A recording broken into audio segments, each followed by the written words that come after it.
sois le bienvenu à Toulon. Alors, tu nous présentes le Poulidor. Oui, bien sûr, c'est le dernier qui vient de sortir. Il n'est pas encore en librairie, mais là, pour la fête du livre, le salon du livre à Toulon, bon, il est présent. Je crois qu'il plaira beaucoup. Oui, alors ton histoire dans le cyclisme, c'est quand même un très grand monument. Ah ben oui, bien sûr, il y a des articles de journalistes qui sont là-dessus, qui retracent toute ma carrière. Bon, il y a beaucoup de photos, des interviews de mes adversaires, de mes équipiers et autres. Bon, je pense que ça plaira beaucoup. Alors pour le prochain Tour de France, tu seras toujours présent dessus, à suivre la caravane? Oui, je suivrai toujours le prochain Tour de France avec LCL, le Crédit Lyonnais. Bon, je serai dans la caravane publicitaire comme relation publique pour cette banque. Tu continues toujours un peu le vélo comme ça en amateur? Non, je fais plus de vélo. Tu fais plus de vélo? Non, je fais plus de vélo. Tu fais quand même du sport? Non? Tu as arrêté le sport? Oh, je fais encore quelques activités physiques, oui. Comme du jardinage et autres. Tu as suivi le match Irlande-France. Comment tu as trouvé les conditions de la qualification de l'équipe de France en tant qu'ancien sportif et dans les règles du jeu bien sûr, le vélo et le football? Bien sûr que j'ai suivi ce match. Ce que je retiens du match, c'est surtout la prestation de l'équipe irlandaise, qui ont été formidables, qui ont dominé l'équipe de France. Et malheureusement, un joueur de l'envergure et au palmarès qu'il a de Thierry Henry, je crois qu'il s'est complètement sabordé lors de ce match. Penses-tu que ce match devrait être rejoué? Non, c'est difficile de rejouer ce match, mais je pense que les arbitres quand même devraient être plus vigilants. Je suis surpris qu'une faute de cette ampleur ne soit pas signalée quand même. Voilà.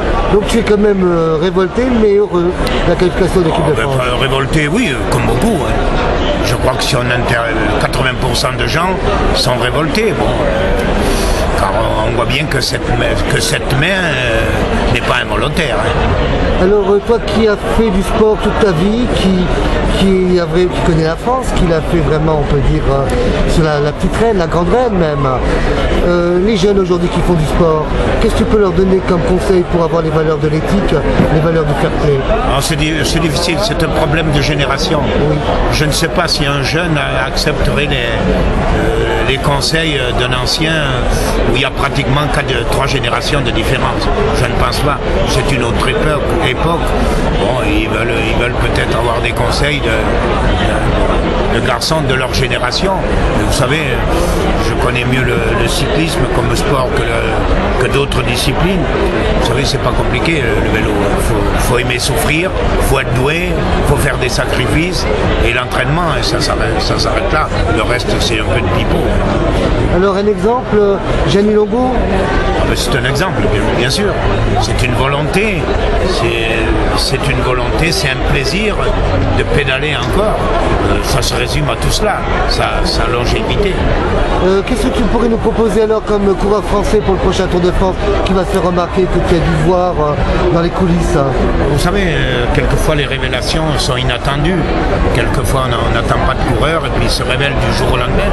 Et c'est ce qui se passera certainement dans les années à venir. Est-ce que ça sera demain? Est-ce que ça sera après-demain? Je ne sais pas.